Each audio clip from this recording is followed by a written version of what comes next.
තස්ස භගවතු අරහතෝ සම්මා සම්බුද්දස්ස නමෝ තස්ස භගවතු අරහතෝ සම්මා සම්බුද්දස්ස නමෝ තස්ස භගවතු අරහතෝ සම්මා සම්බුද්දස්ස. වන්දනීය පූජනීය අපේ ගරුතර මහා සංඝරත්නයන් අවසරයි. ශ්‍රද්ධාවන්ත කාරුණික ගුණවන්ත පින්වත්නි, අද දවසෙත් ජයමග ටීවී රූපවාහිනී නාලිකාව ඔස්සේ ඉන්ද්‍රකීලයේ වැඩසටහනට තමා අපි මේ සහ සම්බන්ධ වෙලා සූදානම් වෙලා ඉන්නේ. තථාගත සම්මා සම්බුදු පියාණන් වහන්සේ මේ ලෝකයට පහළ වුණාට පස්සේ සම්මා සම්බුදු පියාණන් වහන්සේ දේශනා කරන ධර්මයේ තුලින් ඉන්ද්‍රකීලයක් වගේ නොසෙල්වෙන මානසිකත්වයක් ඇති කරගන්නේ කොහොමද කියලා තමයි අපි මේ වැඩසටහන තුලින් සාකච්ඡා කරන්නේ. අද දවසෙත් අපි තලවතුගොඩ ඥානාරාම භාවනා මධ්‍යස්ථානයේ සිට තමා මේ දේශනාව පටිගත කරමින් පින්තුන් සමග සහසම්බන්ධ වෙන්නේ. පින්නන්ති අපේ ජීවිතෙත් හරියට කොටයක් වගේ. ඇයි කොටයක් වගේ කියන්නේ?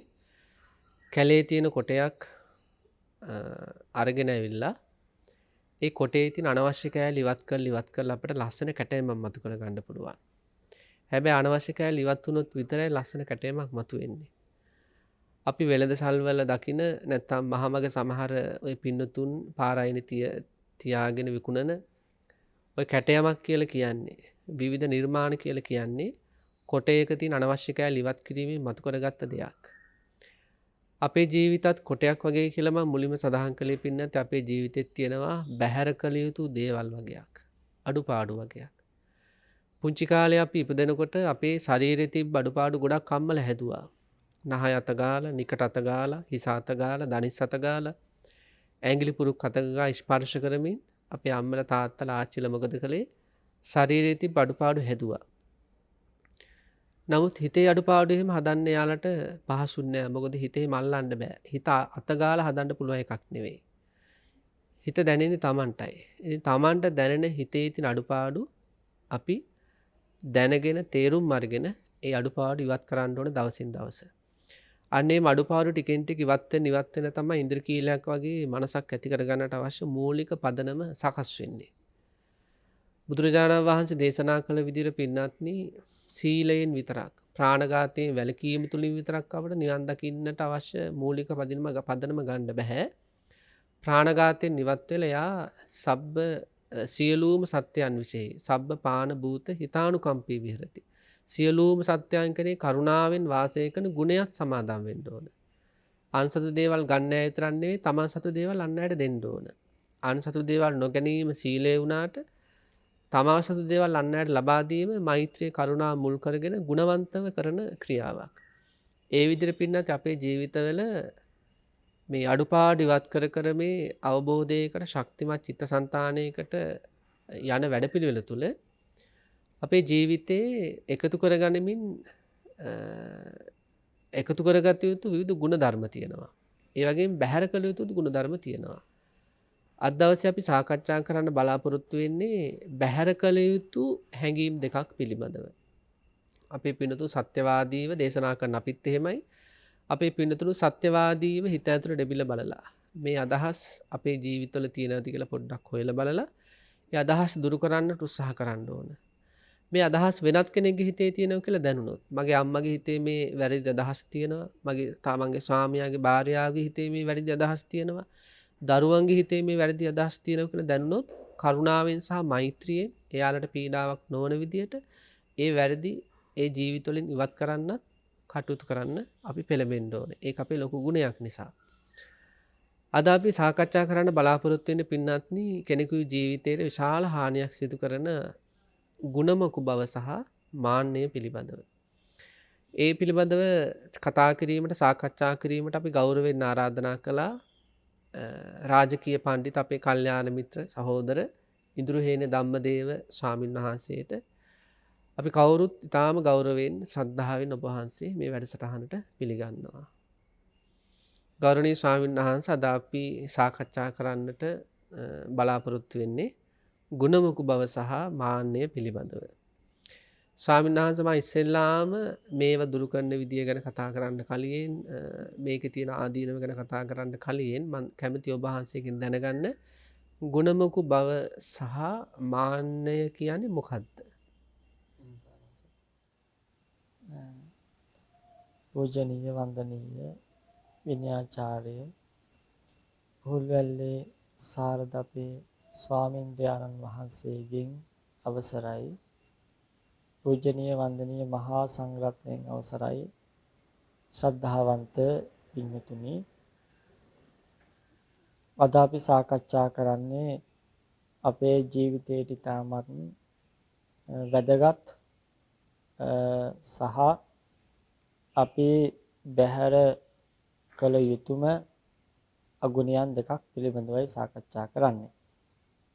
එතකොට මේ ගුණමකු භාවය සහ මාන්‍ය කියන මෙන්න මේ අකුසලයන් දෙක අපි බැහැර කිරීමට අපි උත්සාහවන්ත වෙන්නට ඕනේ. විශේෂයෙන්ම මේ මාන්‍ය සහ ගුණමකු භාවය කියන්නේ විශේෂයෙන්ම මේ මාන්‍ය පිළිබඳව ස්වාමීන් වහන්සේ අපි කතා කළොත් මාන්‍ය ආකාර තුනක් බුදුරජාණන් වහන්සේ දක්වනවා. කෙනෙක්ගේ තුල ඇති වෙන්න පුළුවන් මෙන්න මේ ආකාර තුනෙන් මේ මාන්‍ය ඇති වෙන්න පුළුවන්. එකක් තමයි අතිමාන කියලා කියන්නේ. ඒ කියන්නේ යම් කිසි විදිහකින් තමන් සතු යම් කිසි උසස් භාවයක් අපි දැන් ගත්තොත් රූපයක්, තමන්ගේ රූපය ලස්සනයි. තමන්ට ධනය තියෙනවා කියමුකෝ, තමන්ට බලය තියෙනවා. එහෙම නැත්නම් තමන්ගේ කුලය උසස් වංශවත් කුලයක් තමන්ට තියෙනවා. මෙන්න මේ වගේ අවස්ථාවන් වලදී ඒ තමන්ගේ තත්වයට වඩා පහතින් යම් කෙනෙක් ඉන්නවා නම් පහත් ඒ කියන්නේ දුර්වල කෙනෙක් ඉන්නවා නම් අන්න ඒ අය කෙරෙහි අපිට ඇති වෙනවා මාන්නයක්. කියන්නේ මම උසස් කියලා. මම මේ වගේ කෙනෙක්, මම මේ වගේ උසස් කෙනෙක්, මම මේ වගේ කුලයන්ගෙන් යුක්ත කෙනෙක්, මට මේ වගේ වංශයක් තියෙනවා, පරම්පරාවක් තියෙනවා, මට මේ වගේ රූපයක් තියෙනවා, බලයක් තියෙනවා. ඔය විදිහට අන් අය පහත් කරලා තමන් උසස් කළ යම් කෙනෙක් දක්වනවා නම් අපි ඒකට කියනවා අතිමාන කියලා. ඊළඟට සෙය්‍යමාන කියලා මේ මානෙ තවත් ප්‍රභේදයක් දේශනා කරනවා. සෙය්‍යමාන කියලා කියන්නේ මේ තමන්ගේ ගුණයන් එක්ක සම කෙනෙක් ඉන්නවනේ. සමහර අය ඉන්නවනේ මටත් තියෙන මේ උපාධිය, එයාටත් තියෙන මේ උපාධිය. මටත් මෙච්චර ධනෙ තියෙන, එයාටත් මේ ගානට ධනෙ තියෙනවා. එයාත් ලස්සනයි, මාත් ලස්සනයි. ඒ නිසා ඒ අය කියන දේවල් අපි පිළිගන්න ඕනෙත් නෑ කියලා කියනවනේ. දැන් බුදුරජාණන් වහන්සේටත් එහෙම වුණානේ. ඒ කියන්නේ දැන් ශාක්‍ය වංශයේ උදවිය ගත්තොත් එහෙම දැන් විශේෂයෙන්ම මේ ප්‍රකටම චරිතය අපේ දේවදත්ත හාමුදුරුවෝ. අපි ඉතින් සහෝදරයෝනේ. ඉතින් බුදුහාමුදුරටත් මේ ශාසනයේ අයිති වෙන තැනක් තියෙනවා. එතනත් මට අයිති වෙන්න ඕනේ. අපි දෙන්නම ඥාති සහෝදරයෝ. එහෙම ඉතින් මම මොකටද එහෙම නම් බුදුහාමුදුරන්ට මේ යටත් වෙන්නේ. කියන හැඟීමක් ආනේ සානංශ. එතකොට මේකත් අන්න ඒ වගේම තමයි අරයත් මාත් දෙන්න සමයි. ඒ නිසා මේ නිහතමානී නොවි ඒ පිළිබඳව Tamanට මාන්නයක් ඇති වෙනවා. යමෙක් දෙන අවවාදයක් අනුශාසනාවක් පිළිගන්න කැමති නැහැ. යමෙක්ගේ ඒ චරිතයක් දැකලා ඒ චරිතයේ පිළිබඳව මේ පැහැදිලා ඊට අනුකූලව Tamanගේ ජීවිතය ගොඩනගා ගන්න නිහතමානීත්වයක් නැහැ. ඒකට තමයි අපි කියන සදිසමාන කියලා. ඊළඟ සානහස තියෙනවා මේ හීනමාන කියලා තවත් අගුණයක්. ඒක තමයි මේ තමන් අනිත්‍යයට පහත් කියලා හිතනවා. සමහර අය කියන්නේ ඒගොල්ලෝ ඉතින් ලොකු මිනිස්සුනේ. ඒ අය ඉතින් ඉහළ පෙළේ අයනේ. අපි ඉතින් එයාත් එක්ක කතා කරන්න යන්නේ නැහැ. එහෙම සමහර අය කියනවනේ. එයාලා ලොකු අතු කියලා කියනවා. ඔව් අපිට ඒ අයත් එක්ක ගනුදෙනුවක් නැහැ. ඒ නිසා එහෙම කියන අයත් ඉන්නවා. ඒ නිසා නේද පහතට වැටිලා වගේ. එහෙමයි. ඒක සානස මානයක්. ඒක මිනිස්සු දන්න එක ඒකත් තමන්ගේ මාන්නයක්. එතකොට ඒකත් තමන්ගේ තුළ ඇති වෙන මාන්නයක් බව මේ ධර්මයේ තුල දක්වනවා. ඒ නිසා මේ එක තමයි අපිට මාන්නේ විදිහට අපිට මූලික වශයෙන් දක්වන්නට පුළුවන් කරුණු ටික. ඊළඟ එක තමයි ගුණමක භාවය කියන එක. දැන් මේ මාන්නය තියෙන කෙනාට ගුණමක භාවයක් ඇති වෙනවා. දැන් ගුණමක භාවය කියන්නේ අනුන්ගේ ගුණය මකනවා. දැන් සීලවන්ත ගුණවන්ත සහ චරිතවත් කෙනෙක්ගේ ජීවිතයක් බැලුවාම ඒ යම් කිසි කෙනෙක් එයා ගැන ಗುಣ කතා කරනකොට සහ එයාගේ ಗುಣ තියෙනවා කියලා තමයි දැනදැනත් මොකද කරන්නේ? එයාගේ ගුණයන් මකනවා. සීලවන්ත නම් එයා දුස්සීල කෙනෙක් විදිහට කියනවා. එයා ගුණවන්ත නම් එයා අගුණවන්තයෙක් විදිහට දක්වනවා. අර තියෙන ගුණයන් මොකද කරන්නේ? එයා මකනවා. ඒවා වහනවා. ඒ නිසා ඒ වුණාට යා මෙහෙමයි. අන්න එහෙමයි පටන් ගන්න. සමහර අය කියන්නේ බලන්න කර්මනුස්සය කොච්චර හොඳද? අනේ එයා ඔහොම කිව්වට ওই මනුස්සයාගේ යටි පූට්ටි වැඩ අපිනේ දන්නේ. ඒ වචනෙන්ම කියන්නේ එහෙමනේ. ඔය මනුස්සයා ඔහොම කෙනෙක් ඔයා ඔහොම කියන්න එපා කියලා ඔහොමනේ කියන්නේ. ඒක මක්කය එතකොට. ඒක මක්කය සානාස. ඒක ಗುಣ මකනවා. එතකොට මෙන්න මේ මාන්නයයි ගුණමක භාවයයි ස්වාමීන් වහන්සේ නිකන් එක තැන වගේ එක තැන තියෙන වගේ දෙකක්. ඒක දෙක එකට ඇති වෙන්න පුළුවන්. මාන්න නිසා ගුණමක භාවය ඇති වෙන්න පුළුවන්. ඒක අපිට ඉදිරියට සාකච්ඡා කරන්න පුළුවන්. එතකොට මේ මාන්නයයි ගුණමක භාවයයි කියන්නේ අපිට ඔය විදිහට අර්ථකථනය කරගන්න පුළුවන් සාමාහස. එතකොට මේ මාන්නය සහ මේ ගුණමක භාවය කියන එක සාමාන්‍යයෙන් පෘථග්ජනයන්ගේ සිත්වල නිතර පහළ වෙන්න පුළුවන්. එතකොට ඒ වගේ දේවල් ඇති වුනහම මේ වගේ අකුසල චෛසික ඇති වුනහම සරස මහා පීඩාවක් ඇති වෙනවනේ. මහා අසහනයක් ඇති වෙනවනේ. එතකොට එවැනි මේ පීඩාවල් මේ ඉරිසියාව මේ ගුණමකුකම මෙන්න මේ දේවල් මේ සෝතාපන්න ශ්‍රාවකයාට මේ ගුණමක භාවය මාන්නයයි කියන මෙන්න මේ අකුසල ධර්මයන් තියෙනවාද? ඒතර ඒ වගේ උත්මයන්ගේ මානසික මට්ටම මොන වගේද කියලා අපිට පහදා දෙන්න විමසන්න. ඔව් ස්වාමීන් වහන්සේ මේ සමාජය තුල ධර්මයේ තුල මම ගොඩක් ඉදිරියට ඇවිල්ලා කියලා දැනෙන පින්නතුන් ඉන්න පුළුවන්. ඇත්තට මේ ඉදිරියට ඇවිල්ලා ඒ ඇත්ත දැනෙන අයත් එහෙම ඉදිරියට ඇවිල්ලා වගේ දැනුණත් එහෙම ඉදිරියට ඇවිල්ලා නැති අයත් ඉන්න පුළුවන්. ඉතින් මේ කවුරුණත් දැනගන්න ඕන සෝතාපන්න ශ්‍රාවකයෙකුගේ මනසේ ස්වභාවය. මොකද අපේ ප්‍රධාන ඉලක්කයක් නිසා ඒක. දැන් සරලව සඳහන් කළොත් සෝතාපන්න ශ්‍රාවකයාට ගුණමක බව නම් සාමනාංශ කොහොමටවත් නැහැ. සෝතාපන්න ශ්‍රාවකත්වයේ ලැබෙනවත් එක්කම සක්කාය දිට්ඨි විචිකිච්ඡා සීලබ්බත පරාමාස ප්‍රහාණයත් එක්කම මොකද වෙන්නේ? ගුණමක බව ප්‍රහාණය වෙනවා. ඒ කියන්නේ අන් අයගේ ගුණ මකන ස්වභාවය. මකණයක් වගේ මකණේ තියෙන ගුණ මකන මේ අක්ෂර මකන ගතිය. ඒ වගේ මේ අර අන් අයගේ ගුණ මකන ස්වභාවය සෝතාපන්න ශ්‍රාවකයා කොහොමවටවත් නැහැ. ඉතින් යමෙක් අන් අයගේ ගුණ මකනවා නම් එයා කීරව සෝතාපන්න නෙවෙයි. අපිටම සෝතාපන්නද කියලා දැනගන්න පුළුවන් මේ දේවල් තියෙන. දැන් කෙනෙක් කාට හරි ඉරිසියාවෙන් කටයුතු කරනවා එයා කොච්චර සෝතාපන්නයි කිව්වත් එයා සෝතාපන්න නැහැ. කෙනෙක් අන් අයගේ ගුණ මකනවා නම් එයා කීරව සෝතාපන්න නැහැ. ඊළඟට කෙනෙක් ගොඩක් මසුරු මනස හිතනම් මසුරුකම තියෙනවා නම් එයා කීරව සෝතාපන්න නෙවෙයි. කෙනෙක් ළඟ පලාසය තියෙනවා නම් එයා කීරවත් මේ සෝතාපන්න නෙවෙයි. ඒ වගේ මේ සෝතාපන්න ශ්‍රාවකයාට අපි මේ කතා කරන විශේෂයෙන්ම ගුණමක භවයවත් මක්කය ගුණය මකන ස්වභාවය නම් කොහොමටවත් නැහැ. උදාහරණයක් ගත්තොත් විසාකා සිටු දේවිය අනේපිඩු සිටුතුමා ඒ බුද්ධ කාලින සෝතාපන්න ශ්‍රාවකයෝ ගත්තට පස්සේ ඒ ශ්‍රාවකයෝ කවර දැන් සායනස මෙහෙම ඉන්නවා. දැන් අපේ සමාජයේ සමහර අය ඉන්නවා ප්‍රශ්න නැති කාලෙට අනිත් අයගේ හොඳ හරියට කියනවා. අරයා මෙහෙමයි කුඩ පස්සේ ඔව් ඔව් ඔව් කියලා ඒවට එකතුත් කරනවා පෝර දාලා.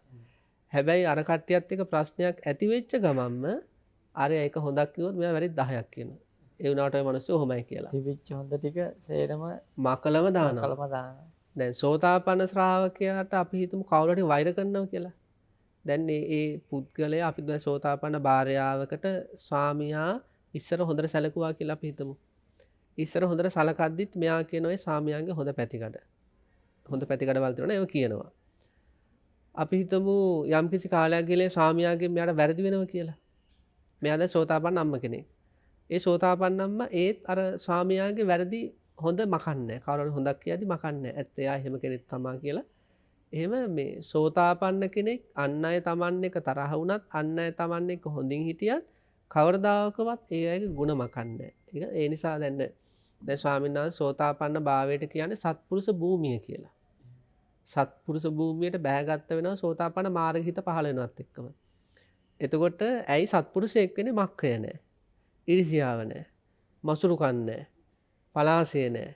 ඊළඟට මේ සක්කාය දිට්ඨිය නැහැ. විචිකිච්ඡා නැහැ.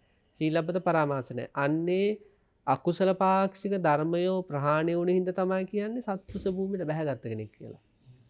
ඊළඟට බලන්න මාන්නය. සෝතාපන්න භාවයේදී මාන්නය ප්‍රහාණය වෙන්නේ නැහැ සම්පූර්ණයෙන්. හැබැයි ස්වාමීන් වහන්සේ එයාගේ මාන්නය හරීම ලාමකයි. ඒ කියන්නේ මෙහෙම ස්වාමීන් වහන්සේ අපි හිතමු දැන් අපි තුොන්න කොස් ගහක් තියෙනවා කියලා. කොස් පැලයක් තියෙනවා. මේ කොස් පැලේ දවසින් දවස වැඩෙනවා. මේ කොස් පැලේ වැඩෙනකොට ඒ කොස් පැලයක් හරි අපිට දෙල් හරි අඹ හරි මොනවා හරි කියලා. ඒ ගහ සකස් වෙන්න හේතු තියෙන්න ඕන. ඒ කියන්නේ අපි හිතමු සානස පෝර තියෙන්න ඕන. වතුර තියෙන්න ඕන. වතුර ලැබෙන්න ඕන. ඊළඟට හිරුවෙලී ලැබෙන්න ඕන, වාතාශ්‍රය ලැබෙන්න ඕන. ඒ කරුණු කාරණා සහ සමහර අවස්ථාවල මිනිස්යන්ගේ උදව් උපකාර ආදී මෙන්න මේ ගොඩාක් දේවල් හේතු වෙලා ප්‍රත්‍ය වෙලා උපකාර වෙලා තමයි අඹ ගහ හරි කොස් ගහ හරි හැදුනේ. ඒ කොස් ගහට කවදාවත් කියන්න බෑ මම තමා මෙහෙම උනේ කියලා. එනේ මම තමා මේක කරගත්තේ කියලා කොස් ගහට කියන්න බෑ. මොකද පෝර හේතුණා, වතුර හේතුණා, ජලය මේ වාතය හේතුණා, හිරුවෙලිය හේතුණා. ඒ ගොඩාක් දේවල් හේතු වෙලා හැදිච්ච එකක් තමයි කොස් ගහ කියලා කියන්නේ. සෝතාපන්න ශ්‍රාවකයට තමන්ගේ ජීවිතය දැනෙන්නෙත් එහෙමයි. අම්මා හේතු වෙලා, තාත්තා හේතු වෙලා, ඊළඟට ගුරුවරු ආදී හේතු වෙලා, ඥාති ආදී හේතු වෙලා, ඊළඟට තව ඈතට ගියොත් අතීත අවිද්‍යා තණ්හා කර්ම ආදී හේතු වෙලා. මේ වර්තමානයේ තමන්ගේ කියලා වර්තමානයේ සම්මුති වශයෙන් තමන්ගේ කියලා යම්කි ජීවිතයක් තියෙනවා නම් එයාට ඒක පේන්නේ හේතුඵල ධමයක් විදියට. ගොඩාක් දේවල් හේතු වෙලා සකස් වෙච්ච ගහක් වගේ. අන්න එයාට මිම්මක් උපදින්නේ නැහැ. මාන්නයක් උපදින්නේ නැහැ. ඒ නිසා සෝතාපන්න ශ්‍රාවකයා නිහතමානී. ඒ කියන්නේ යමෙක් මාන්නක්කාර නම් එයා සෝතාපන්න වෙන්න බෑ. සෝතාපන්න භාවයේදී මාන්නය ප්‍රහාණය වෙන්නෙම නෑ ස්වාමීන් වහන්සේ. මොකද අපි දන්නනේ. දැන් රහත් වෙනකොටනේ මාන අවිද්‍යාව කියලා රූප රාග අරූප රාග ප්‍රහාණය වෙන්නේ. මාන ප්‍රහාණය වෙන්නේ මේ අරිහත්ත්වයේදී. අනාගාමි භාවයේදී තස්මි මානෙ ඉතුරු වෙනවා. එතකොට සෝතාපන්න වෙනකොට ස්වාමීන් වහන්සේ හේතුඵල ධම දැකීම තුළ මාන්නය තුනී වෙනවා. එයා නිහතමානී කෙනෙක් බාටපත් වෙනවා. එතකොට අපිට සෝතාපන්න භාවයේදී ගුණයන් මැකීම කියන මක්කය සම්පූර්ණයෙන් ප්‍රහාණයි. ඊළඟට මේ මාන්නය කියන එක ගොඩාක් හටගන්න වාර ගන්න යාට අඩුයි. එයා ඇත්තටම නිහතමානී ශ්‍රාවකයෙක්. සංසාර මේ ශ්‍රද්ධාවත් ඒ ශ්‍රද්ධාව කවදාකවත් මේ නැති වෙන්නේ නැහැ. අචල ශ්‍රද්ධාවක් නෙවෙයි. අවිච්ඡ ප්‍රසාදයක් අචල ශ්‍රද්ධාව. එතකොට මේ සංඝයා කෙරෙහි අනතිමානීව ඒ කියන්නේ සෝතාපන්න ශ්‍රාවකයෙකුගේ සංඝයා කෙරෙහි තියෙන ගෞරවය ඔබ වහන්සේ මතක් කරේ හොඳයි ඔක. දන්නවද?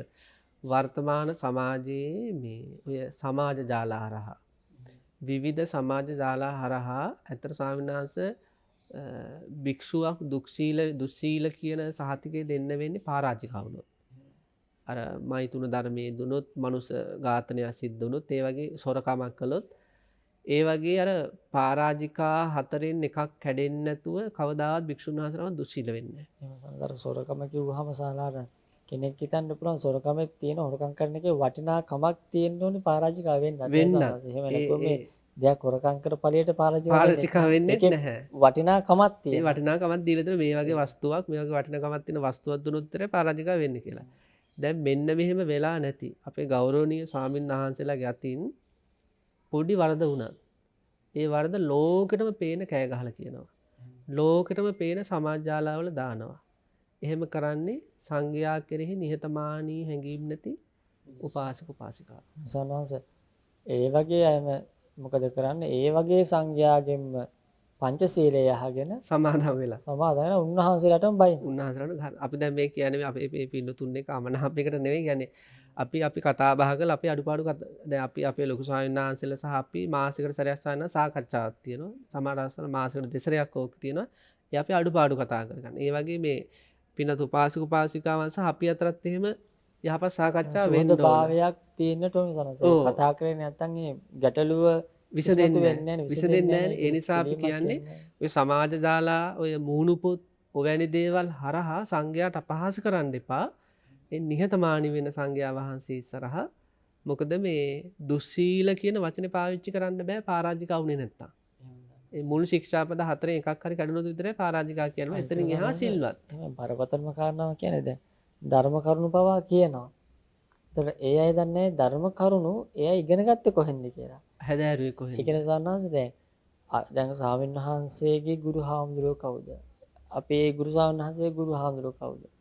අපේ මගේ ගුරුවරයාගේ ගුරු පරම්පරාව හොයාගෙන බුදුරජාණන් වහන්සේ ළඟ ඉවර වෙන බුදුරජාණන් වහන්සේගේ. එතකොට බුදුරජාණන් වහන්සේගේ ධර්මයයි ස්වාමීන් වහන්සේලා අපි දේශනා කරන්නේ. එතකොට ඒක සංඝයා වහන්සේලා නිසයි ඔය කවුරු වුණත් දැන් වර්තමාන ජීවත් වෙන හැම දෙනාම සෑම බෞද්ධයෙක්ම වර්තමානයේ තුලදී ධර්මයේ ගැන අවබෝධයක් තියෙන්නේ.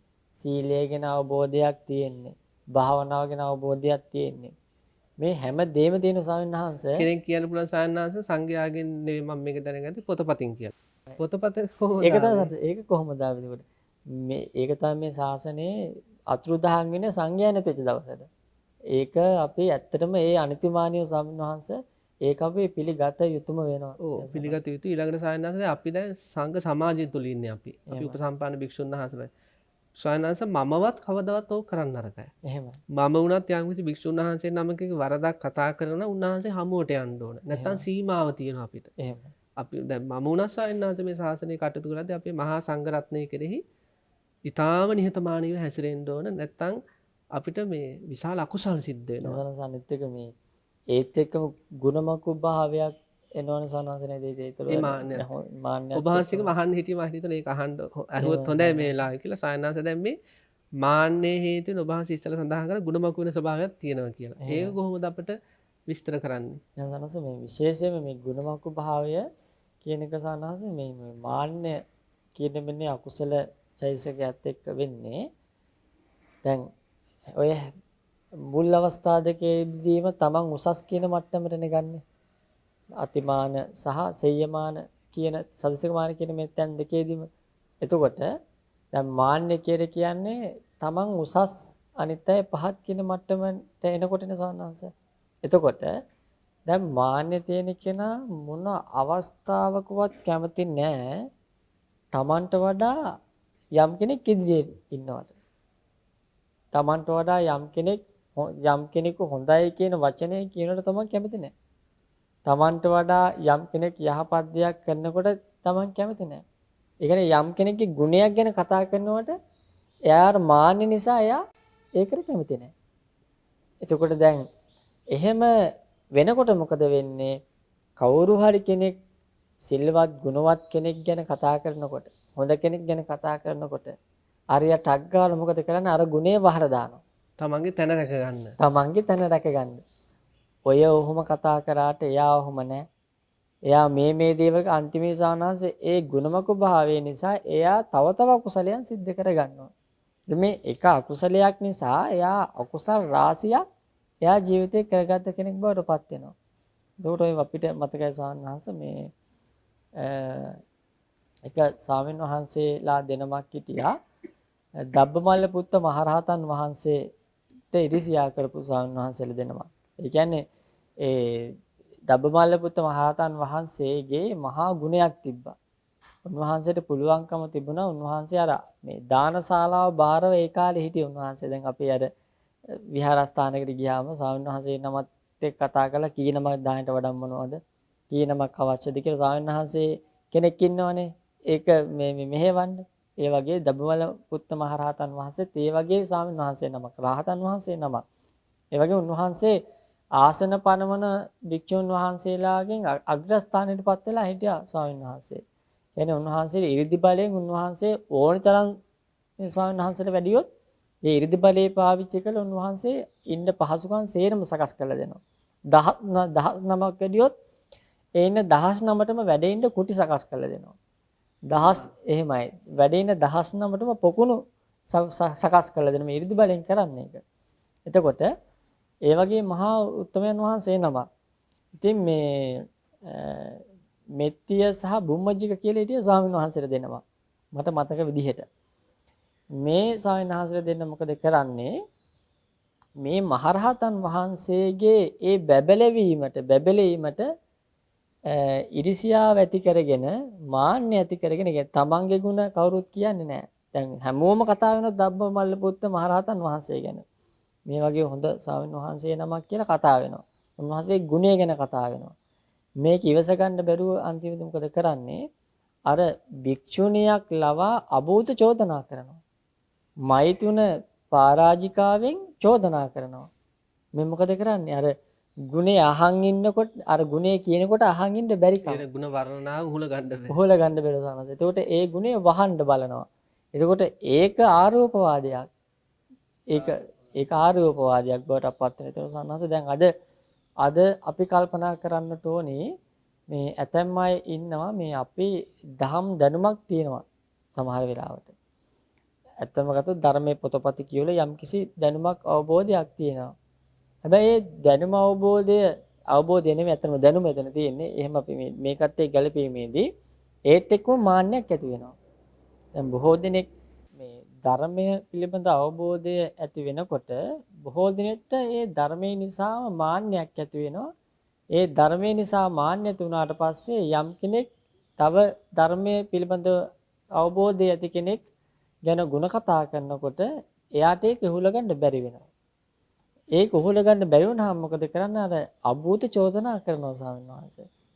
එතකොට තමයි ස්වාමින් වහන්සේලාට පවා මේ ස්වාමින් වහන්සේ ඔහොම බණ කිව්වට මේ ඇත්ත తත්ත්වය මේකයි කියලා නිකන් බොරු මවාපෑම් බොරු මේ අභූත චෝදනා ඉදිරිපත් කරනවා.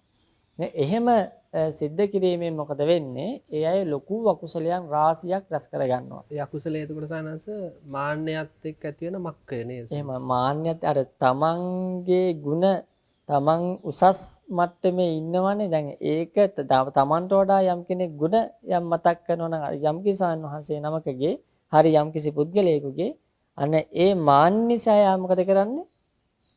අර ගුණයන් මකනවා ස්වාමීන් වහන්සේ. ඒ වගේ මේ සීලේ නිසා වෙන්නත් පුළුවන්. දැන් බොහෝ අයට මොකද වෙන්නේ? දැන් තමන් සීලවන්ත වෙලා ජීවිතය ගත කරනවා.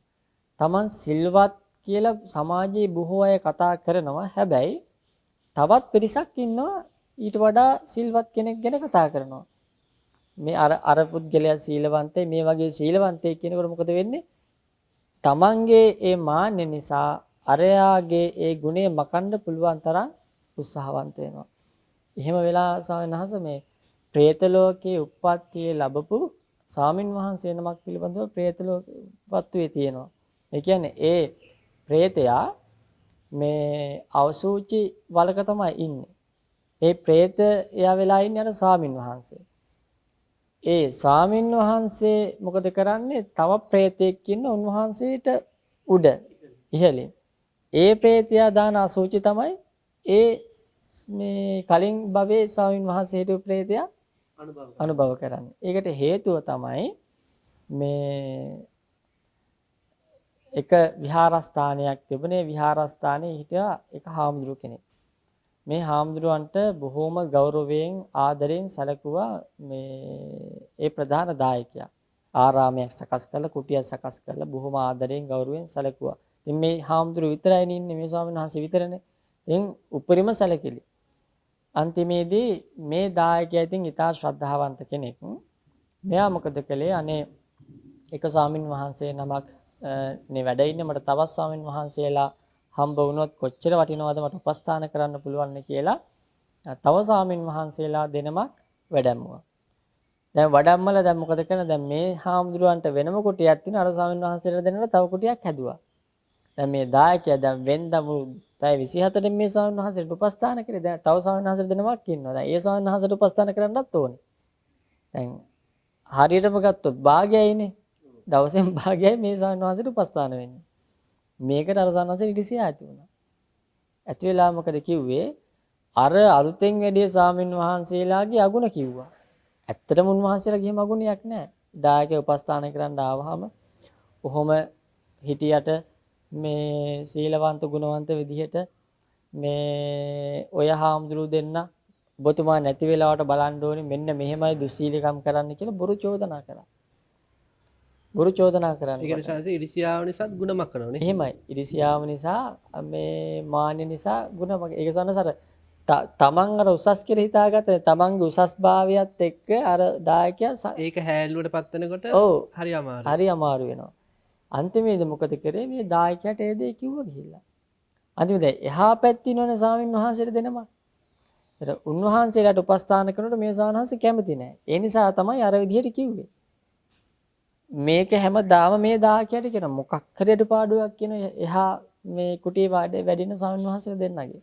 අන්තිමේදී මේ දායකයාටත් හොඳටම කේන්ති ගියා. කේන්ති ගිහලා කිව්වා ඔක්කොම එකයි කිව්වා. ඊට කලින් වචනයක් කිව්වා මුන් කියන වචනේ දැම්මා. කියන්නේ සංඝයා කියන්නේ ඔක්කොම එකයි කියලා අරහාමුදුරුවන්ගේ තැනට සියලුම සංඝයා දැම්මා. කොච්චරනම් ඒ අකුසලයේ කොච්චර බරපතල වුණාද කියනවා නම් ඒ දායකයා අසුචි කන අර මිනිස්සු දාන අසුචි කන කෙනෙක් බවට පත් වුණා. මේ අසුචි වලක අර ස්වාමීන් වහන්සේ ඒකට පෙළඹෙව්ව නිසා මේ ඊළඟ භවයේදී අර මේ උපාසකගේ අසුචි කන කෙනෙක් බවට පත් වුණා. මේ ಗುಣ මකු භවයේ තියෙන භයානකත්වය සවන්නාසේ. එතකොට අපි හිතන්නට ඕනේ යම් කෙනෙක් පිළිබඳව අපේ ජීවිතේ තියෙනවා නම් තමන් පිළිබඳව තමන්ට ආත්ම අභිමානයක් ඒක ආත්ම අභිමානයක් විදිහට තියාගන්න. හැබැයි ඒ අභිමානය නිසා තව කෙනෙක් පහත් කළා සලකන්න යන්න එපා. ඒ අකුසලයේ අපි කරගත්තොත් එහෙම අපේ ජීවිතේ අපි නොදන්න අපි කවදාවත් නොකරපු හිතුවවත් නැති වැරදි අපි අතින් සිද්ධ වෙන්නට පුළුවන්. එහෙම වුණොත් ස්වාමීන් වහන්සේ අපි දන්නේ නැතුව එක අකුසලයන් වලට අපි નિરાයාසයෙන්ම පෙළඹෙන්නට පුළුවන්. දරසනස බුදුරජාණන් වහන්සේ දේශනා කරන අපේ ස්වාමීන් වහන්සේ මට මතකයි මම දේශනාවක් අහනකොටත් මට මතකයක් තියෙනවා අර මේ මිනිස්සුන්ගේ මේ අගුණයන් මකලා ගුණයන් ඉස්මතු කරගන්නේ කොහොමද කියලා ලස්සන සූත්‍රයක්. ඔය මේ ආගතපටි විනය. අන්න එහෙම සානාස. ඒ සූත්‍රය ගැන ස්වාමීන් වහන්සේ අපි මතක් කරත් ඒකේ තියෙන ඇත්තට මේ මක්කයට ප්‍රතිවිරුද්ධව කටයුතු කරන විදිය අපි පින්නතුන් මම හිතන ගොඩක් ඒ සූත්‍රය ගැන අහලා ඇති. සරලව කාරණාවක් දෙකක් සිහිපත් කළොත් දැන් මේ සූත්‍රයේ බුදුරජාණන් වහන්සේගේ ශ්‍රාවක මේ සාරිපුත්තයන් වහන්සේ තමයි ඒක විග්‍රහ කරන්නේ. සාරිපුත්තයන් වහන්සේ සඳහන් කරන්නේ දැන් යම් කිසි කෙනෙක්ගේ කාය සමාචාරය අඩුපාඩු තියෙනවා නම් ඒ නැවතුම් පැවතුම් වල ඒ කියන්නේ අපි හිතමු දැන් ගෙදරක ඉන්නවා කියලා අපි හිතමු යම් කිසි කෙනෙක් පිළිවෙලක් නැහැ කියලා. කිසිම පිළිවෙලක් නැහැ හැමදේම අවුල් කරගන්නවා. පිළිවෙලට තීරප එකත් අවුල් කරනවා. දැන් මෙවැනි දේවල් දකිද්දී ගෙදර ඉන්න සමහර අයට ආවේග උපදිනවා. මේ මනුස්සයත් එක්ක මුකුත් තියාගන්න බෑ කියලා. ඊට පස්සේ ආවේගශීලී වචන පිට කරනවා. මොන පෞලේ සමගියට හානියක් වෙනවා. මොකද කරන්න ඕන මෙයාගේ මේ අඩුපාඩුව දකිද්දී එයාගේ ජීවිතේ නිවැරදි ඒ කාය සමාචාරය අඩුපාඩුවක් තියෙනවා නම් එයාගේ දකින්න ඕනේ වාක් සමාචාරයේ තියෙන නිවැරදි දේවල්. වචනේ තියෙන නිවැරදි එයාගේ වචන හොඳ නම් බොරු කියන්නේ නැත්නම් පරුස වචන කියන්නේ නැත්නම් අන්න ඒව දිහා බලන්න ඕන. නැත්නම් මොකද වෙන්නේ අර වරද හිතේ තියාගෙන ඉඳීම තුළ කාලයක් ගියාට පස්සේ වෙන වැරදි කිය ගුණම කන පටන් ගන්නවා. එහෙම තත්යකටපත් වෙන්න පුළුවන්. ඒ නිසා මොකද්ද කරන්න ඕනේ කෙනෙක්ගේ ක්‍රියාකාරකම් වැරදි නම් එයාගේ වචනවල හොඳක් වෙන වචන අරගෙන ඒක මෙනෙහි කරන්න ඕනේ. කෙනෙක්ගේ වචන හොඳ නැත්තම් බොරු කියනවා නම් කේලම් කියනවා නම් පරුස වචන පොඩ්ඩට කෑ ගහනවා නම් එහෙම ඉන්නවනේ සමහර අය. හොස්ස ළඟින් මැස්සේ යන්න බෑ පරුස වචන දෙක තුනකින් තමයි උත්තර දෙන්නේ. ඉතින් එයාගේ වචන හොඳ නැති යම් කිසි කෙනෙක් ඉන්නවා නම් එයාගේ ඒ වරද ගැන හිතියොත් අන්තිමට එයාගේ තියෙන ගුණත් මකන මට්ටමටපත් වෙන්න පුළුවන්. අන්න ඒත් එක කිය.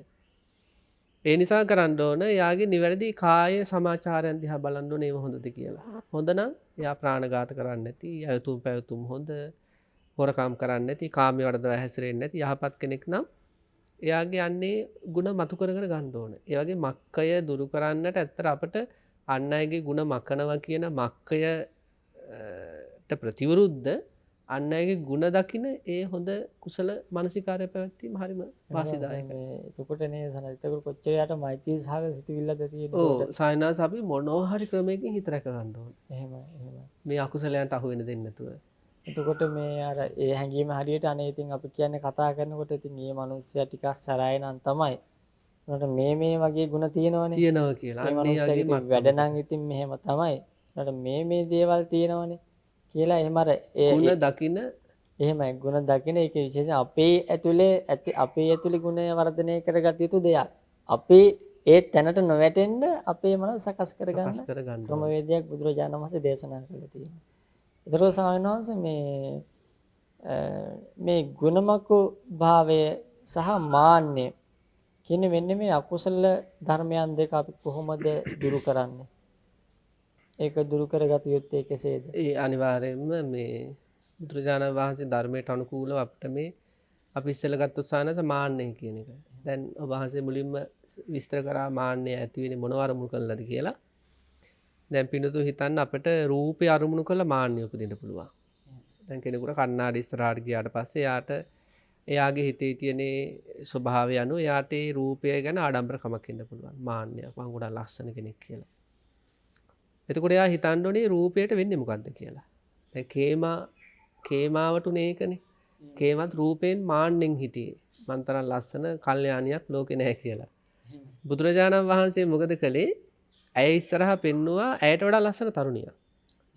තරුණියක් පෙන්නලා ඒ තරුණිය තප්පරෙන් තප්පරේ වයසට යන හැටි පෙන්නුවා. අන්තිමට කොන්ද කුදු වෙන තත්යකට මරගෙන ඇවිල්ලා පණ නැතුව බිමට වැටෙන මට්ටමකටම පෙන්නුවා. එතකොට මාන්නේ නැති වුණා. නන්දා කියන රූප නන්දනත් ඒකමයි වුනේ.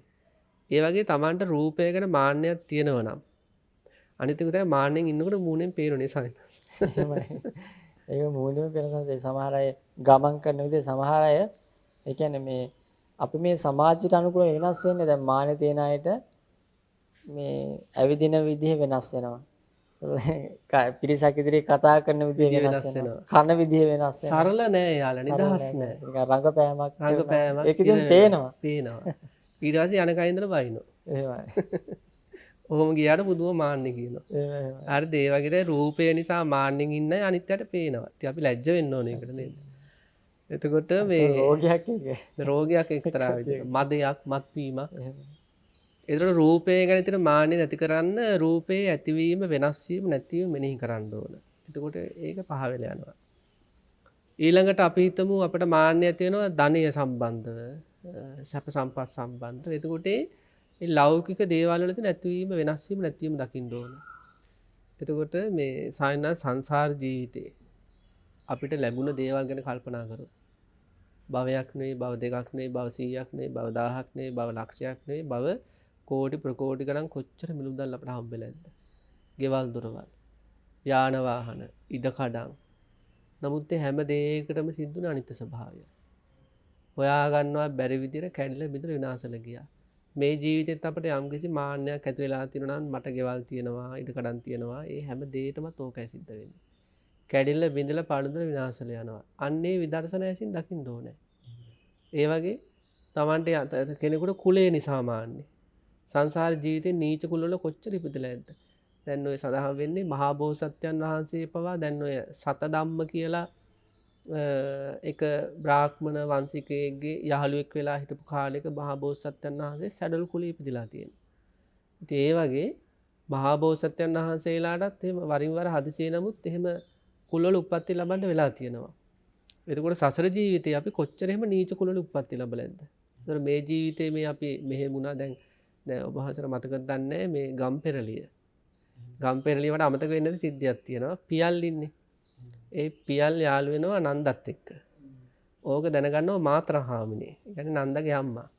මාත්‍රහාමිනේ පාට කියන්නේ උන්ට කවුද හිර දෙන්නේ? ඔව් එහෙමයි. මාන්නේ. කුල මාන්නේ. අන්තිමේදී ඒ පියල්ගේම මේ යටතේ ඉන්න වෙනවා. පියාගේ කහුල් දෙක ළඟටම යන්න උනා උදව් ඉල්ලගෙන. මේ මාන්නකාරයයට වෙන දෙයක් එක පැත්තකින්. ඉතින් ඒ වගේ හරි ආදීනව සහගත නිසා මේ ඒ කුල ආදිය විශේෂ මාන්නය ඇති වෙලා තියෙනවා නම් මේ ඒවා අනිත්‍ය ස්වභාවය මෙනෙහි කරන්න හැමදාම තියෙන දේවල් නෙවෙයි తాවකාලිකයි. ඒවා කැඩිලා බිඳලා යනකොට අපිට මොකද වෙන්නේ? ඒ වගේ අනිත්‍ය ස්වභාවය මෙනෙහි කරන්න ඕනේ. කියන්නේ රූපේ නිසා සමහර නිරෝගීකම නිසා ආරෝග්‍යමදය. මේ මට දැන් මම දන්න එක උපාසකම්ම කෙනෙක් හිටියේ හරි මාන්නෙන් හිටියේ. ඒ තාත්තා සැරින් සැරේ ලෙඩ වෙනවා. අර තාත්තා ඉස්සරහා පුරසාරං කියනවා. අපිට නෝ එහෙම බහින් ලෙඩක් නැත්තේ. අන්තිමට ඒ අම්මට හැදුන භයානක රෝගයක්. ඒ රෝගෙම්මයි මේ ගියේ. ඊටාම දුක් විඳා. අන්න ඒ වගේ මේ අපිට යම්කිසි නිරෝගී භාවයක් තියෙනවා නම් ඒකේ අනිත්‍ය ස්වභාවය මෙනෙහි කරන්න ඕනේ. බාල වුණත්, තරුණ වුණත්, වැඩිහිටි වුණත් නිරෝගී භාවය නිසා මාන්නයක් ඉපදලා තියෙනවා නම් ඒකේ අනිත්‍ය ස්වභාවය මෙනෙහි කරන්න ඕනේ. මේ විදියට මොකක් නිසාද අපිට මාන්නය උපදින්නේ? ඒ මාන්නය උපදින්නට හේතු වෙන දැන් සමහර අපි හිතමු දැන් හොඳ ලස්සන ස්මාර්ට් ෆෝන් එකක් තියෙනවා කියලා. දැන් යාළුවන්ට නෑ එහෙම එකක්. ඉතින් අරක නිසා හරි අහංකාර ගමක ඉන්නේ. එහෙම තියෙනවා. යාළුවන්ට ඉතින් යතුරු පැදියක් තියෙනවා කියනකොට තමයි අලුතෙන්ම ආපු හරි ආඩම්බර ගමට ඉන්නේ. ඉතින් ඒ තුලින් එක පැත්තක අනිත් අයට අප්‍රසන්න වෙනවා යා. නැති දන බහිනවා. අනිත් ඒක නිසාම අනුම්පද කොච්චර තමන් ඇනුම්පද අහන්න වෙනවා. අහන්න වෙනවා. තමන්ගේ තින් කියවෙනවත් එක්ක සන්නාස. තමන්ගේ මාන්නේ නිසා. දැන් ඔය ගත්තොත් ඔය වංශ කතාව පිළිබඳව එතනයි කියන්නේ අපේ වංශවත් කියලා අනිත් අයට නම කියලා බයිනවනේ වචනයක් තියෙනවනේ. ඒ වචන නිසා ඊළඟට යාට ඊළඟ භවයේ ඒ පහත් වෙන විපාක ලැබෙනවා කියලා එයා දන්නේ නැහැ. අර මේ අරගේ සඳහන් කරනවානේ මේ මාන්නාදිකයට අපි අර සූත්‍රය හැදෑරුවොත් හරි වටින සාවිනාංශ අපේ පින්නතුන් මේ සුභ මානවකය සම්බන්ධ චුල්ලකම විභංග සූත්‍රය එහෙම. ඒවැ හොඳට තියෙනවා මේ මාන්නේ තියෙන අයට මොකද වෙන්නේ කියලා. වඳුරෝ වෙනවා, බලු සුනකයන් වෙන හැටි විස්තර කරලා තියෙනවා. ඉතින් ඒ වගේ මේ මාන්නය Tamante යමක් කරමුණු කළා හට ගන්නව නම් අන්න ඒකේ අනිත්‍ය ස්වභාවය මෙනෙහි කරන්න ඕනේ. ඊළඟ ලොකුම ලැජ්ජාව තමයි අපි තේරුම් ගන්න ඕනේ අපි ගාව මාන්නයක් තියෙනවා අනිත් අයට හරියට දැනෙනවා ඒක. පේනවා ඒක තමයි ලොකුම ලැජ්ජාව. මොකද මේ ශාසනය කියන්නේ නිහතමානී ශාස්ත්‍රුන් වහන්සේ නමකගේ ශාසනයක්. නිහතමානී මේ සාරිපුත්ත මහා මොග්ගල්ලාන ආදී උතුමන් වහන්සේලාගේ ශාසනයක්. ඊරහඳ අතින් අල්ලන්න පුළුවන් හැකියාව තිබිලත් පොඩි ළමයා වගේ නිහතමානී හිටපු ශාසනයක්. ඒ නිසා අපි අන්‍යව ගැන මෙනෙහි කර කර නිහතමානීකම ඇති කර ගන්න ඕන සායනහංශ. දේශනා කරන මම වුණත් මේ පිනතුන් වුණත් අපි කවුරුණත් ඊළඟට ගුණමක බව දුරු කරගන්න. ගුණමක බව දුරු කරගන්න සායනහංශ මේ ගුණමක භවයේ ආදීනව. ඒක නම් ඔබ වහන්සේගෙන් ඇහුවොත් හොඳයි කියලා හිතුණා. ඒ කියන්නේ මේ ගුණමක භවයේ ආදීනව අපිට මෙලෝ වශයෙන් හෝ පරලෝ වශයෙන් හෝ ඒක පෞල් ජීවිතේට මොකක් හරි හානියක් වෙනවද අපේ පින්නතුන්ට? එහෙම කියලා ගුණමක භව දුරු කරගන්න ඒකේ ආදීනව මෙනෙහි කිරීම හරි වැදගත් වෙනවා. දැන් ඔය මේ ඇත්තම ගත්තොත් මේ අපි කලින් කතා කරානේ මේ ගුණමක භවයේ තියෙන ආදීනව විශාල ප්‍රමාණයක් කතා කරා. දැන් අපි එතෙන්දී ඇත්තටම මුලින්ම හිතන්නට ඕනේ දේ තමයි මේ යම් කෙනෙක්ගේ ගුණයක් මකනවා කියන්නේ ඒ මකන සැරයක් ගානේ Tamanට විඳවීමක් තියෙනවා කියන එකයි.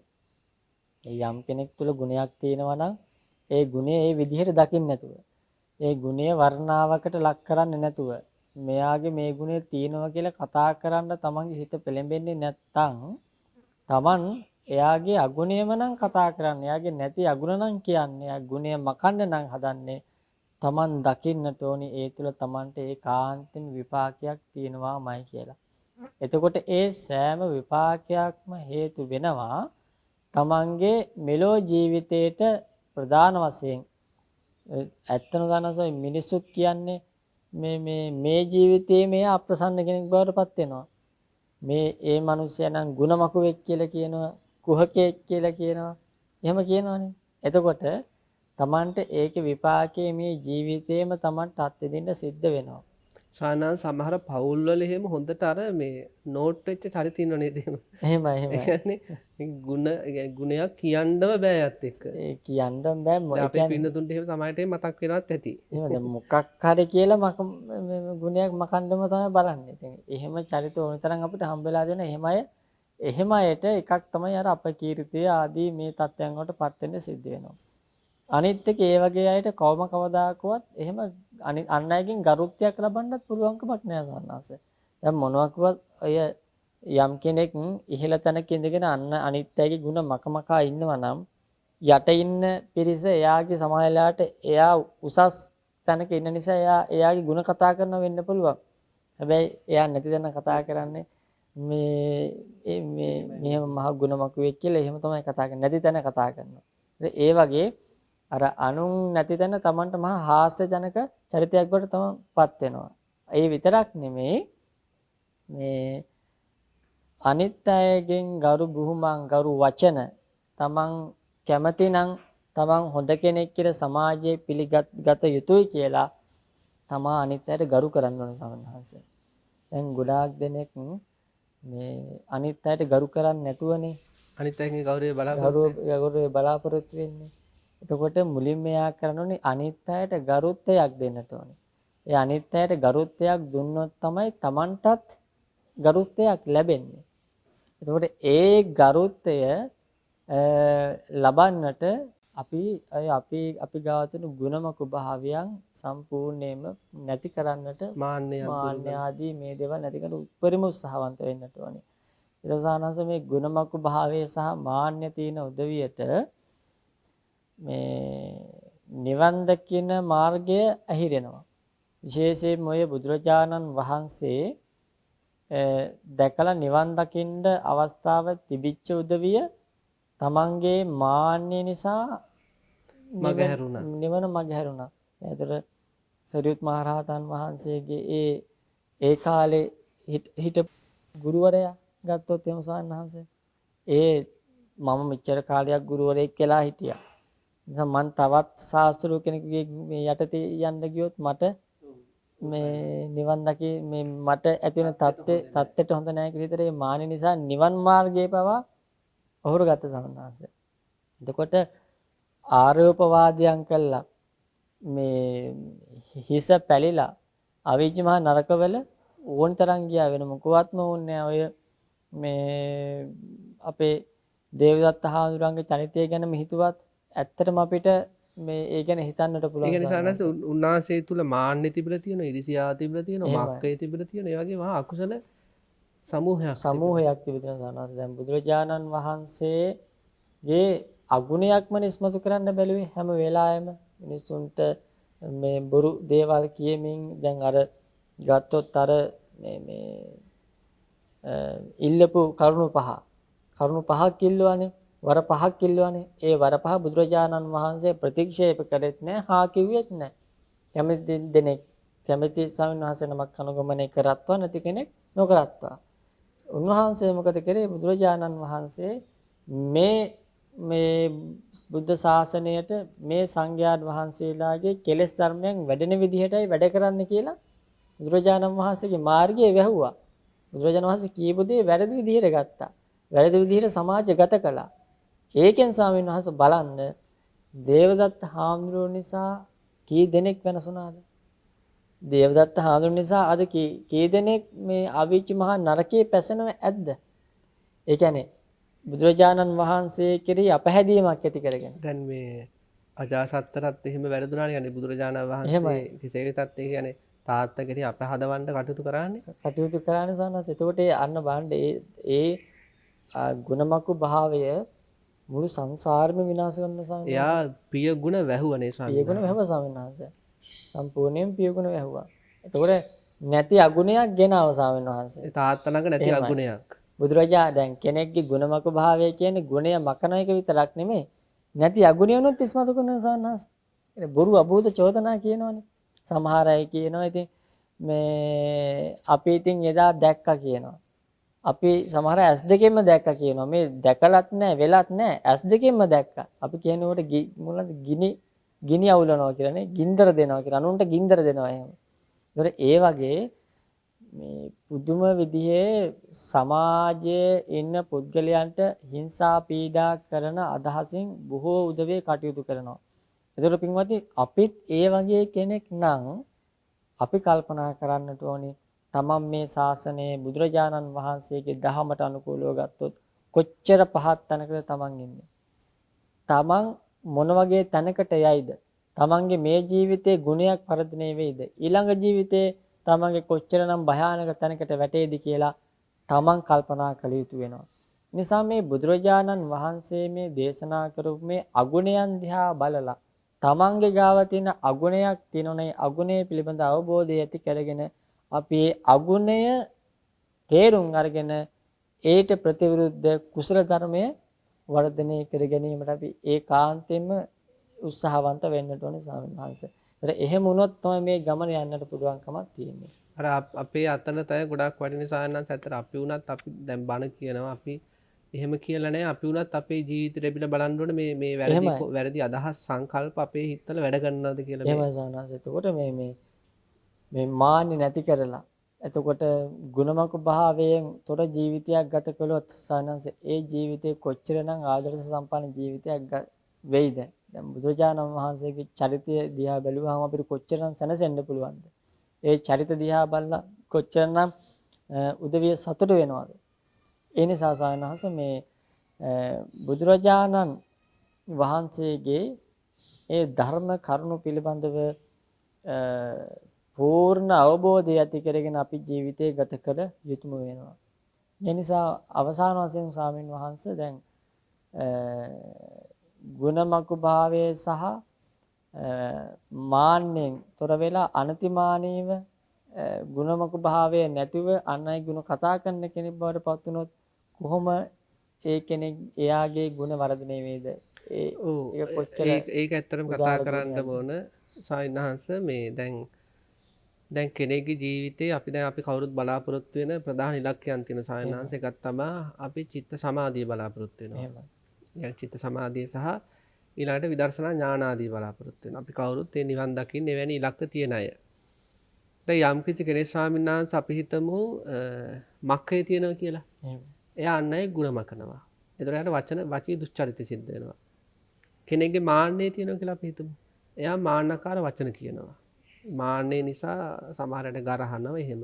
එතකොට එයාගේ වචී දුස්චරිත වෙනවා. එතකොට සමහරට ගහන්න පවා පෙළඹෙනවා. කාය දුස්චරිත සිද්ධ වෙනවා.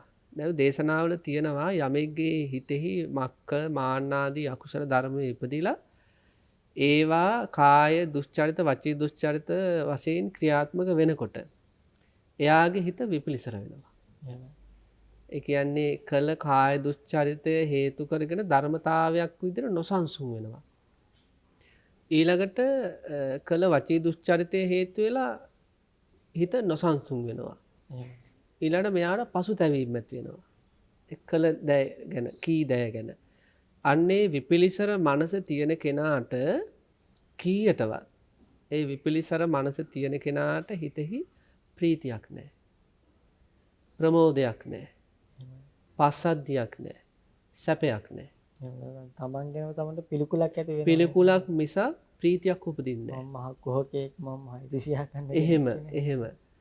එතකොට අන්නේ විදියට අතුලාන්තයේ හටගන්නේ මක්ක මාන ආදී අකුසල ධර්ම හේතු වෙලා කායවාක් දුස්චරිත සිද්ධ වෙන මේ ශ්‍රාවකයාගේ නොසන්සුන් මනසට ප්‍රීතියක් ලැබෙන්නේ නැත්නම් පස්සද්ධියක් ලැබෙන්නේ නැත්නම් සැපයක් ලැබෙන්නේ නැත්නම් ප්‍රමෝදයක් ලැබෙන්නේ නැත්නම් එයාට කීයටවත් ලැබෙන්නේ චිත්ත සමාධියක්. චිත්ත සමාධිය නැත්නම් කීයටවත් යථාභූත ඥාන දර්ශනය ලැබෙන්නේ නැහැ. යථාභූත ඥාන දර්ශනය ලැබෙන්නේ නැත්නම් එයාට කීයටවත් නිබ්බිදාව කියන සංස්කාර ධර්ම ගැන කලකිරීම උපදින්නේ නැහැ. ඒ නිසා අපි අපේ ජීවිතවල හොඳට තේරුම් ගන්න ඕනේ අපි කවුරුත් බුදු පියාණන් වහන්සේගේ සායනස් අපි ඔක්කොම ශ්‍රාවකයෝ බුදු පියාණන් වහන්සේගේ දරුවෝ වගේ. එතකොට අපි අපේ ජීවිතයේ මේ සම්මා සම්බුද්ධ ශාසනය කියන මේ ගුණවන්ත ශාසනය තුලින් පුළුවන් තරම් ගුණවන්ත තත්යකට අරගන්න උත්සාහ කරන්න ඕනේ. අන්නේ සඳහා විශාල උපකාරක ධර්මයක් තමයි මේ මක්කය දුරු කිරීමත් මාන්නේ දුරු කිරීමත්. ගෙදරකින් අම්ම කෙනෙක් හරි තාත්තා කෙනෙක් හරි දරුවෙක් හරි කැමති නම් තමන් ඇසුරු කරන අනිත් අයගේ ආදරය හැමතිස්සෙම ලබන්න, වටිනාකම් ලබන්න, ගෞරවය ලබන්න, සත්කාර ලබන්න, උපකාර ලබන්න. තමන් නැති තැන අන් අය තමන්ගේ ගුණ වර්ණනා කරනවට කැමති නම් සායනස නිහතමානී වෙන්න තමයි තියෙන්නේ. අන් අයගේ ගුණ දකින්න තමයි තියෙන්නේ. ඉතින් අන්නේ විදියට කරුණු කාරණා සිද්ධ වෙනකොට අපේ ප්‍රතිපත්තියට අවශ්‍ය මාර්ගයත් ඒකෙන් සකස් වෙනවා. සම්පත විපස්සනා ආදී උපදවාගෙන ඉන්ද්‍රකීලයක් වගේ ශක්තිමත් හිතක් ඇති කරගන්න එක උපකාරක මානසිකාර වෙනවා. ගුණ ධර්ම වෙනවා. ඉතින් අද දවසේත් ඉන්ද්‍රකීලයේ තුලින් අපේ වැඩසටහන සාර්ථක කරගන්න අවශ්‍ය විශාල කරුණු රාශියක් අපට ඉදිරිපත් කළ රාජකීය පණ්ඩිත අපේ ඉඳුරුහේනේ ධම්මදේව ගෞරවනීය ස්වාමීන්ද්‍රයන් වහන්සේට මේ සිදු කරගත් උදාාර කුසල ශක්තිය තුලින් උන්වහන්සේගේ ජීවිතේ බලාපොරොත්තු වූ උතුම් ඉලක්කයන්ට යාමට ශක්තිය ධෛර්යය ලැබේවා කියලා අපි ප්‍රාර්ථනා කරනවා වහන්සේ වෙනුවෙන්. ශ්‍රද්ධාවන්ත පින්නන්ති අද දවසේත් ජයමග රූපවාහිනී නාලිකාව ඔස්සේ සෙනසුරාදා සහ ඉරිදා දින සිදු කරන මේ ඉන්ද්‍රකීලය වැඩසටහන සඳහා අද අපි පටිගත කිරීමට අපි තෝරගත්තේ තලවතුගොඩ ඥානාරාම භාවනා මධ්‍යස්ථානයේ අපි ගෞරවයෙන් සිහිපත් කරනවා ඥානාරාම භාවනා මධ්‍යස්ථානාධිපති අපි කවුරුත් ගරු කරන අපිට ගොඩාක් ප්‍රිය අපේ මිරහවත්තේ පඤ්ඤාසිරි ගෞරවනීය නායක මාහිම්පාණන් වහන්සේ උන්වහන්සේටත් අපි පුණ්‍යානුමෝදනා කරනවා ආරාමයේ වැඩ වාසය කරන පින්නන්ත අපේ ඊ타ම කල්යාණ මිත්‍රශීලීව අපට සංග්‍රහ කරන කටයුතු කරන උදව් කරන අපේ මහා සංඝරත්නයත් මේ වෙලාවේ ගෞරවයෙන් සිහිපත් කරනවා වැඩසටහන නිමා කරමින් අප හැම දිනාට මේ සම්මා සම්බුද්ධ ශාසනය මේ ගුණවන්ත ශාසනය තුලින් උතුම් ගුණවන්ත ජීවිතයක් ඇති කරගෙන උතුම් නිර්වාණයෙන් සැනසෙන්නටම මේ කුසලයේ හේතු වේවා කියලා ප්‍රාර්ථනා කරනවා හැම දිනාටම සම්මා සම්බුදු සරණයි.